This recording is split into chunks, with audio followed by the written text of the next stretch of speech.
வேளாண் உறவுகளுக்கு வணக்கம். இது உங்கள் இயற்கை உலகம் யூடியூப் சேனல். இன்னைக்கு நம்ம வீடியோவில் செடிகளுக்கு பயன்படுத்தக்கூடிய ஒரு பூச்சி விரட்டி எப்படி தயார் பண்ணணும் அப்படிங்கிறத பற்றி தான் பார்க்க போகிறோம்.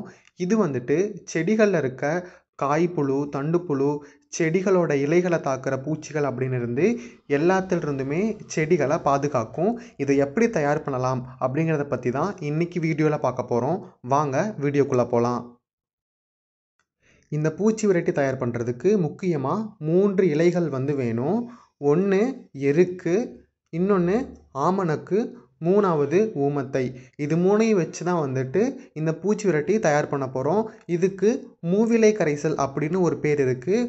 பொதுவாக இயற்கை விவசாயம் அப்படின்னு பார்க்கும்போது இந்த பூச்சி விரட்டியில் மூவிலை கரைசல், 5 இலை கரைசல், 10 இலை கரைசல் அப்படின்னு நிறையா பூச்சி விரட்டி இந்த இலை கரைசல் இருந்து தயார் பண்ணலாம். நம்ம இன்னைக்கு மூவிலை கரைசல் எப்படி தயார் பண்ணலாம் அப்படிங்கிறத பற்றி தான் பார்க்க போகிறோம். இதுக்காக 3 இலைகள், அதாவது எருக்கு, ஆமணக்கு, ஊமத்தை, இது 3ஐயுமே சரி அளவில் எடுத்துட்டு எல்லா இலைகளையுமே இப்போ நான் வீடியோவில் காட்டுற மாதிரி குட்டி குட்டியாக கட் பண்ணிக்க போகிறோம். ரொம்ப சின்ன சின்னதாக கட் பண்ணணும் அப்படின்னு அவசியம் கிடையாது. ஓரளவுக்கு குட்டி குட்டியாக நம்ம கட் பண்ணிக்க போகிறோம். இயற்கை விவசாயம் அப்படின்னு பார்க்கும்போது இந்த எருக்கு ஒரு மிக முக்கிய பங்கு வகிக்கும் அப்படின்னு தான் சொல்ல முடியும். ஏன்னா நம்ம நெல் நடவு அந்த மாதிரி டைம்லலாம் நாத்தாங்கால் போடுறதுக்கே நம்ம பயன்படுத்தக்கூடிய இயற்கையான அடி உரம், அதாவது தலைச்சத்து என்ன அப்படின்னு பார்த்துட்டோம்னா கொழிஞ்சி, இன்னொன்று எருக்கு. இந்த எருக்கில் அவ்வளோ செடிகளுக்கு நன்மை தரக்கூடிய சத்துக்கள் எல்லாமே அடங்கி இருக்கு.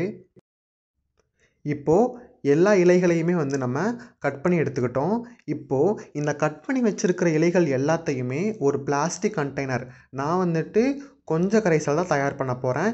நீங்கள் ஒரு 1 ஏக்கர் 2 ஏக்கர் அப்படிங்கிறப்போ ஒரு 2 ஏக்கர் இருந்துச்சுன்னா நம்ம எருக்கில் 1 கிலோ, ஆமணக்கு 1 கிலோ, ஊமத்தை இலை, இந்த 3 இலைகளையுமே 1 கிலோ எடுத்து அந்த 3 இலைகளையுமே கட் பண்ணி அதை ஒரு பெரிய டின் அதில் போட்டு நம்ம தண்ணி ஊற்றி வச்சுக்கலாம்.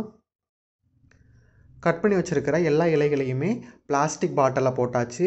இப்போது இது ஃபுல்லாமே மூழ்கிற அளவுக்கு நம்ம தண்ணி ஊற்றிக்க போகிறோம். எதுக்காக தண்ணி ஊற்றுறோம் அப்படின்னா இந்த செடிகளில் இருக்கக்கூடிய சத்துக்கள், அந்த செடிகளில் இருக்கக்கூடிய கசப்புத்தன்மை எல்லாமே அந்த தண்ணியில் ஊறி வெளியே வந்துடும்.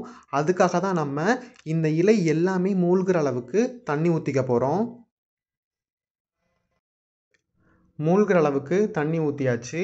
இதை ஒரு 2லிருந்து 3 நாள் அப்படியே ஸ்டோர் பண்ணி வச்சுக்க போகிறோம். குறைந்தபட்சம் ஒரு 2 நாள் இருந்தால் போதும், அதிகபட்சமாக ஒரு 3 நாள் இருந்துக்கலாம். இப்போது இதை நம்ம ஊற வச்சு ஒரு 3 நாள் ஆயிடுச்சு. இதை நமக்கு ஓப்பன் பண்ணும்போதே அந்த இலைகள் எல்லாமே நல்லா ஊறி நமக்கு எல்லாம் கலந்து ஒரு கசப்புத்தன்மையான வாசம் வரும். அப்போ நமக்கு தெரிஞ்சுக்கலாம் இந்த இலை கரைசல் தயாராகிடுச்சு அப்படின்ட்டு. அந்த இலைகளில் இருக்கக்கூடிய கசப்புத்தன்மை சத்துக்கள் எல்லாமே தண்ணியில் கலந்துருக்கும். இப்போ இது எல்லாத்தையும் நம்ம கை வச்சு நல்லா கரைச்சி விட்டுக்க போகிறோம். எதுக்காக அப்படின்னா இன்னும் அந்த இலைகளில் அந்த சத்துக்கள் எல்லாமே கலந்துருக்கும். எல்லாமே ஒன்றோட ஒன்று மிக்ஸ் ஆகிறதுக்காக நம்ம இந்த மாதிரி இப்போ நான் வீடியோவில் பண்ணிகிட்டு இருக்க மாதிரி நல்லா கலக்கிக்க போகிறோம். நமக்கு கலக்கிறப்பயே இந்த மாதிரி நிறையா வரும். நல்லா பிசைஞ்சதுக்கப்புறம் என்ன பண்ணணும்னா இந்த இலைகளை மட்டும் புழிஞ்சு தனியாக எடுத்து வச்சிடணும். ஏன்னா செடிகளுக்கு நம்ம அப்படியே பயன்படுத்த முடியாது. இந்த மாதிரி அந்த இலைகளில் இருக்கிற தண்ணி எல்லாத்தையுமே நல்லா கையால் புழிஞ்சிட்டு அந்த இலைகளையும் நம்ம செடிகளுக்கு உரமாக பயன்படுத்தலாம். வேஸ்ட் பண்ணணும் அப்படிங்கிற அவசியம் கிடையாது. செடிகளோட வேர்களுக்கு பக்கத்தில் ஒரு குழி தோண்டி இதை வச்சிட்டோம் அப்படின்னா இதுவுமே ஒரு சிறந்த உரமாக செடிகளுக்கு பயன்படும். இப்போது நல்லா புழிஞ்சு எடுத்தாச்சு. இதை ஒரு வடிகட்டி எடுத்துக்க போகிறோம். இதை நம்ம அப்படியே ஸ்ப்ரேயரில் ஊற்றி செடிகளுக்கு அடித்தோம் அப்படின்னா இதில் குட்டி குட்டியாக நிறைய தூசுகள்லாம் இருக்கும். அது போயிட்டு ஸ்ப்ரேயர் அடிச்சுக்கிறதுக்கு வாய்ப்பு இருக்குது. அதனால் இதை ஒரு வடிகட்டி, அதாவது ஒரு காப்பி சலடை வச்சு நம்ம வடிகட்டிக்கலாம். அப்போது இதில் இருக்கிற தூசுகள் எல்லாமே அப்படியே மேலேயே செட்டில் ஆயிரும். நீங்கள் பாருங்கள், இதுதான் நமக்கு கிடச்சிருக்க மூவிலை கரைசல். இந்த கரைசலை எப்படி பயன்படுத்தலான்னா நிறையா பூச்சிகள் இருக்குது, அதாவது இலைகளை வந்துட்டு நிறையா பூச்சிகள் தாக்கியிருக்கு அப்படிங்கிற பட்சத்தில் 1 லிட்டருக்கு 500 ml நம்ம பயன்படுத்திக்கலாம். இல்லை ஓரளவுக்கு தான் வந்து பூச்சிகள் இருக்குது, பூச்சி தாக்குதல் குறைவாக இருக்குது அப்படிங்கிறப்போ 1 லிட்டருக்கு 300 ml அப்படிங்கிற விதத்தில் பயன்படுத்திக்கலாம். இது வந்துட்டு எல்லா வகையான செடிகள் கொடிகளுக்குமே பயன்படுத்திடலாம். ஆனால் இந்த மூவிலை கரைசலை கீரைகளுக்கு மட்டும் பயன்படுத்தக்கூடாது. ஏன்னா கீரைகள் மேலே இதை நம்ம அடித்தோம் அப்படின்னா கீரைகள் வந்துட்டு நமக்கு சாப்பிடும்போது இந்த ஊமத்தை, அதுக்கப்புறம் எருக்கு, இதோட ஸ்மெல் வந்துட்டு அடிக்கும். அதனால் இதை நம்ம எல்லா வகையான பூச்செடிகள், காய்கறி செடிகள், மரங்கள் அப்படின்னு எல்லாத்துக்குமே நம்ம பயன்படுத்தலாம். இது வந்துட்டு ஒரு கொய்யா மரம். இந்த மரத்தில் வந்துட்டு மாவு பூச்சியோட தாக்குதல் வந்துட்டு அதிகமாக இருக்குது. அதுக்காக நம்ம பயன்படுத்தி வச்சுருக்கிற மூவிலை கரைசலை இது மேலே அடிக்க போகிறோம். இப்போது வேகமாக ஓடிட்டுருக்கிற காலகட்டத்தில் இயற்கை விவசாயம் அப்படிங்கிறத கேட்டாலே யாருக்குமே ஒரு நம்பிக்கையே வரமாட்டேங்குது.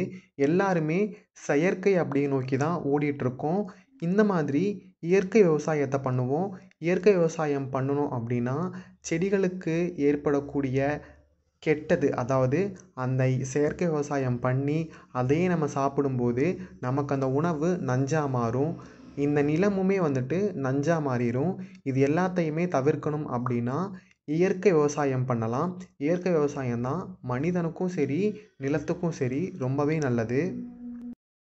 இந்த வீடியோ உங்களுக்கு பிடிச்சிருக்குன்னு நினைக்கிறேன். வீடியோ பிடிச்சிருந்தா மறக்காமல் லைக் பண்ணுங்கள், ஷேர் பண்ணுங்கள், சப்ஸ்கிரைப் பண்ணுங்கள். மீண்டும் ஒரு நல்ல வீடியோவில் உங்களை சந்திக்கிறேன். விழிப்போம் விவசாயத்தில், செழிப்போம் வருங்காலத்தில். நன்றி.